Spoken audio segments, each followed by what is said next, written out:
എല്ലാവർക്കും നമസ്കാരം. എല്ലാവരും സുഖമായിരിക്കുന്നു എന്ന് കരുതുന്നു. ഇന്നത്തെ റെസിപ്പി വളരെ എളുപ്പത്തിൽ തയ്യാറാക്കിയെടുക്കാൻ പറ്റുന്ന ഒരു ഒഴിച്ചൂട്ടാനാണ്. ഒരുപാട് വെജിറ്റബിൾസ് ഒന്നും വേണ്ട കേട്ടോ ഈ ഒരു കറി തയ്യാറാക്കിയെടുക്കാനായിട്ട്.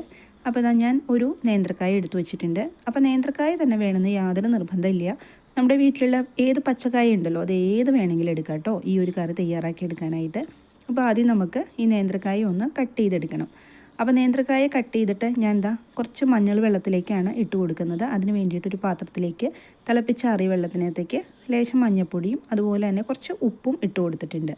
അപ്പോൾ നമ്മൾ അരിഞ്ഞിട്ട് ഈ കായ ഇതിനകത്തേക്ക് അങ്ങ് ഇട്ട് കൊടുക്കുകയാണെങ്കിൽ കായയുടെ നിറം മാറില്ല. ഒരു കറി ഉണ്ടാവുമല്ലോ കായ്ക്ക്, അതൊക്കെ മാറിക്കിട്ടും. ഇതെല്ലാവർക്കും അറിയാവുന്ന ഒരു കാര്യമാണ്.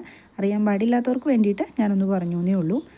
അപ്പോൾ ഇത് നമ്മൾ അരിഞ്ഞെടുക്കുമ്പം എങ്ങനെ വേണമെങ്കിലും കട്ട് ചെയ്തെടുക്കാം. നീളത്തിൽ കട്ട് ചെയ്തെടുക്കണവർക്ക് അങ്ങനെയാവാം. അപ്പം ഞാനിത് വട്ടത്തിലാണ് കട്ട് ചെയ്തെടുത്തിരിക്കുന്നത്. അതുപോലെ തന്നെ തിരക്കാനം കുറഞ്ഞ് ഇത് അരിയരുത് കേട്ടോ. അത്യാവശ്യം കുറച്ച് കനത്തിൽ വേണം അരിയാനായിട്ട്. അല്ലെങ്കിൽ നമ്മൾ കറി തയ്യാറാക്കുമ്പോൾ അങ്ങ് വെന്ത് കുഴഞ്ഞു പോകും. അപ്പോൾ നമുക്ക് ഈ കായ കഴിക്കാൻ കിട്ടില്ല. അപ്പോൾ ഈ ഒരു രീതിക്ക് വേണം നമ്മളിതൊന്ന് കട്ട് ചെയ്തെടുക്കാൻ. ഞാനൊരു 3 മിനിറ്റ് ഈ ഒരു മഞ്ഞൾ വെള്ളത്തിൽ തന്നെ ഇട്ട് വെച്ചിട്ടുണ്ടായിരുന്നു. ആ ഒരു കറിയൊക്കെ ഉണ്ടെങ്കിൽ അതൊന്ന് പൊയ്ക്കോട്ടെ എന്ന് വിചാരിച്ചിട്ട് വെള്ളം നന്നായിട്ട് ഊറ്റിയിട്ട് ആ കായ ഞാൻ എടുത്തിട്ടുണ്ട്. ഒരു മൺചട്ടി വെച്ച് കൊടുത്തിട്ടുണ്ട്. അതിനകത്തേക്ക് ചേർത്ത് കൊടുത്തത് വെളിച്ചെണ്ണയാണ്. 2 ടേബിൾ സ്പൂൺ വെളിച്ചെണ്ണ ചേർത്ത് കൊടുത്തിട്ടുണ്ട്. എന്നിട്ട് അതിനകത്തേക്ക് 2 3 തണ്ട് കറിവേപ്പില ചേർത്ത് കൊടുക്കുക. നന്നായിട്ടൊന്ന് ഇളക്കി യോജിപ്പിച്ച് കൊടുക്കുക. ഒരു കഷ്ണം ഇഞ്ചി ചതച്ചെടുത്തിട്ടുണ്ട്. അതുപോലെ തന്നെ ഒരു 5 അല്ലി വെളുത്തുള്ളി, അതും ചതച്ചാണ് എടുത്തിരിക്കുന്നത്. പിന്നെ ഇതിനകത്തേക്ക് ചേർത്ത് കൊടുക്കേണ്ടത് ചെറിയുള്ളി ഞാനൊരു 7 എണ്ണം എടുത്തിട്ടുണ്ട്. അതും ചതച്ച് തന്നെയാണ് എടുത്തിരിക്കുന്നത്. ചതച്ച് ചേർക്കുമ്പോൾ നമുക്ക് പെട്ടെന്ന് ഇതൊന്ന് മൂത്ത് കിട്ടും. ഒരുപാട് അങ്ങോട്ട് ഗോൾഡൻ കളറിലേക്കൊന്നും വരണ്ട കേട്ടോ. അത്യാവശ്യം അതിൻ്റെ കളറൊന്ന് മാറി കിട്ടിയാൽ മതി. വളരെ എളുപ്പത്തിൽ നമുക്കിതാ ഈ ഒരു കറി റെഡിയാക്കി എടുക്കാം കേട്ടോ. ഒരുപാട് സമയമൊന്നും വേണ്ട. കുട്ടികൾക്ക് ലഞ്ച് ബോക്സിലൊക്കെ കൊടുത്തു വിടാൻ പറ്റുന്ന ഒരു നല്ലൊരു ഒഴിച്ചുകൂട്ടാനാണ്. അതുപോലെ തന്നെ ഓഫീസിലേക്ക് നമ്മൾക്കൊക്കെ കൊണ്ടുപോകാൻ പറ്റുന്ന നല്ലൊരു കറിയാണ്.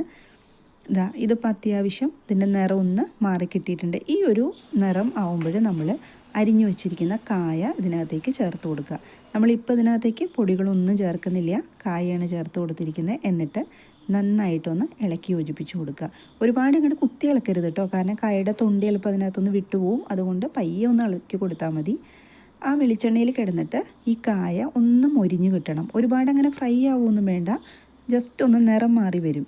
അങ്ങനെ മൊരിഞ്ഞ് ഈ കായ കിട്ടുമ്പം ആ കറിക്ക് ഒരു പ്രത്യേക ടേസ്റ്റാണ് കഴിക്കാനായിട്ട്.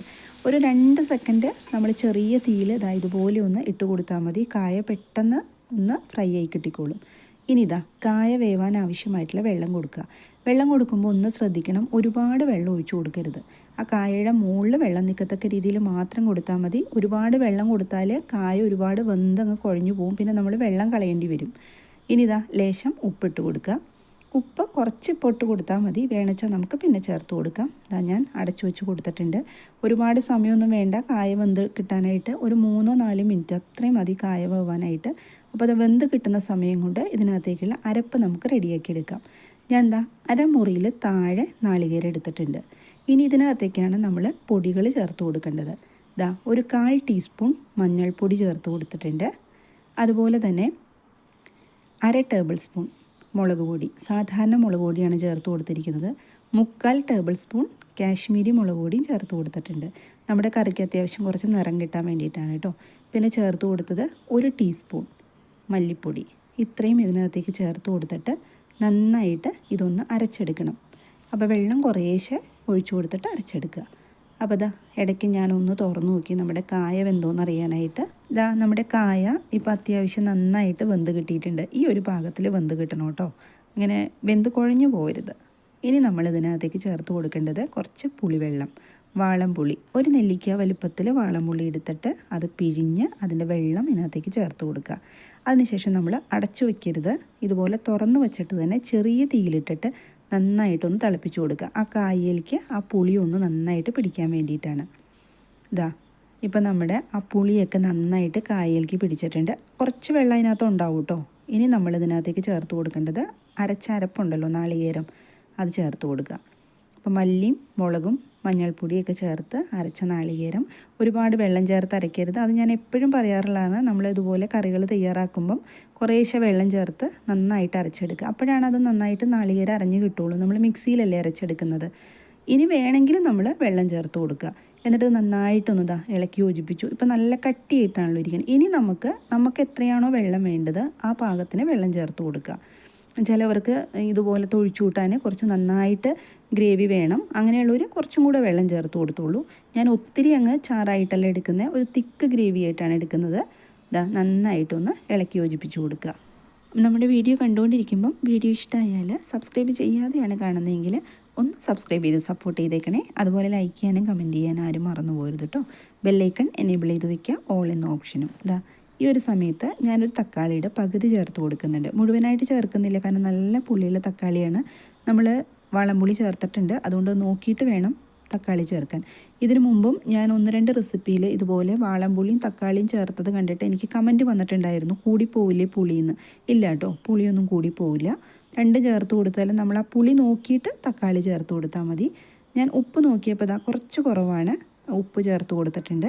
തക്കാളി ചേർക്കുമ്പം പ്രത്യേക ഒരു ഫ്ലേവറാണ് കറിക്ക്, അതുകൊണ്ടാണ് തക്കാളി ഒരു പീസ് ഇട്ടിരിക്കുന്നത്. ഒന്ന് അടച്ചു വെച്ച് കൊടുക്കുന്നുണ്ട്. ഇനി ഒരുപാട് സമയമൊന്നും കുക്ക് ചെയ്യേണ്ട ആവശ്യമില്ല. ആ ഒരു അരപ്പ് ചേർത്തതിൻ്റെ ഒരു പച്ച ടേസ്റ്റ് മാറാൻ വേണ്ടിയിട്ട് മാത്രം ഒരു 3-4 മിനിറ്റ് അത്രയും മതി. നമ്മുടെ കറി ഇവിടെ റെഡിയായി കിട്ടിയിട്ടുണ്ട്. വളരെ രുചികരമായിട്ടുള്ളൊരു കറിയാണ് കേട്ടോ ഇത്. ശരിക്കും ഒരു മീൻ കറിയുടെ ടേസ്റ്റാണ് ഈ കറിക്ക്. ഇപ്പം ചില കുട്ടികളൊക്കെ മീൻ ഇല്ലെങ്കിൽ ചോറുണ്ണില്ല എന്ന് നിർബന്ധമുള്ള കുട്ടികളുണ്ട്. എല്ലാ സമയത്തൊന്നും നമുക്ക് മീൻ കിട്ടണമെന്നില്ല. അപ്പോൾ ഇതുപോലത്തെ ഒരു കറിയൊക്കെ റെഡിയാക്കി കൊടുക്കൂ, അവർക്ക് ഇഷ്ടമാവും. കാരണം ആ ഒരു കായലിക്ക് നമ്മുടെ ആ ഒരു പുളിയൊക്കെ നന്നായിട്ട് പിടിച്ച് കഴിയുമ്പം ഒരു മീൻ കറിയുടെ ഒരു ടേസ്റ്റ് തന്നെയാണ് ഇതിന് വരുന്നത്. ഞാൻ സ്റ്റവ് ഓഫ് ചെയ്ത് കൊടുത്തിട്ടുണ്ട് കേട്ടോ. ഇനി നമുക്ക് ഈ കറിയിലേക്കൊന്ന് വറുത്തിടണം. വറുത്തും കൂടി ഇടുമ്പോഴാണ് കറിക്ക് ഒന്നും കൂടെ ടേസ്റ്റ് കിട്ടുക. ഞാൻ സ്റ്റവ് ഒന്ന് ഓൺ ചെയ്തിട്ട് ഒരു പാൻ വെച്ച് കൊടുത്തിട്ടുണ്ട്. അപ്പോൾ വെളിച്ചെണ്ണയിൽ തന്നെ വറുത്തിടണം കേട്ടോ, അപ്പോഴാണ് ടേസ്റ്റ് കിട്ടുക. ഒരു നാടൻ ഒഴിച്ചു കൂട്ടാനാണല്ലോ. കടുക് വറുത്തിടാൻ എല്ലാവർക്കും അറിയാവുന്ന കാര്യമാണ്. കടുക് ചേർത്ത് കൊടുത്തിട്ടുണ്ട്. അതുപോലെ തന്നെ വറ്റൽമുളക് 2-3 വറ്റൽമുളക്, പിന്നെ ഒരു തണ്ട് കറിവേപ്പില. ഒരു തണ്ടോ ഒന്നിൽ കൂടുതലോ എടുത്താലും കുഴപ്പമില്ല, എത്ര ചേർത്ത് കൊടുത്താലും നമ്മുടെ കറിക്ക് ടേസ്റ്റ് തന്നെയാണ്. ഇനി ഇത് സ്കിപ്പ് ചെയ്യരുത്. ഉലുവാപ്പൊടി അത് ലേശം ചേർത്ത് കൊടുക്കുക കേട്ടോ. ഉലുവാപ്പൊടിയും കൂടി ചേർത്ത് ഈ കറിയിലേക്ക് നമ്മൾ വറുത്തിട്ടത് ഒഴിക്കുമ്പം ഒരു പ്രത്യേക മണമാണ്. അതുപോലെ തന്നെ നമ്മുടെ കറിയുടെ ടേസ്റ്റ് ഒന്നും കൂടെ കൂടും. 10 മിനിറ്റ് പോലും വേണ്ട കേട്ടോ ഈ ഒരു കറി നമുക്ക് റെഡിയാക്കി എടുക്കാനായിട്ട്. കാരണം കായയൊക്കെ നമുക്ക് എളുപ്പം വെന്ത് കിട്ടുന്ന ഒന്നാണ്. അപ്പോൾ ഇതുപോലെ തയ്യാറാക്കി നോക്കാത്തവർ എന്തായാലും ഒരു പ്രാവശ്യമെങ്കിലും ഉണ്ടാക്കി നോക്കൂ. എല്ലാവർക്കും ഇഷ്ടപ്പെടുന്ന ഒരു നാടൻ ഒഴിച്ചുകൂട്ടാനാണ്. തയ്യാറാക്കി നോക്കിയിട്ട് ഫീഡ്ബാക്ക് കമൻറ്റ് ബോക്സിൽ പറയണം കേട്ടോ. സബ്സ്ക്രൈബ് ചെയ്യാനും ലൈക്ക് ചെയ്യാനും ആരും മറന്നു പോകരുത്. മറ്റൊരു വീഡിയോയിൽ കാണാം. എല്ലാവരും സന്തോഷമായിട്ടിരിക്കുക. താങ്ക്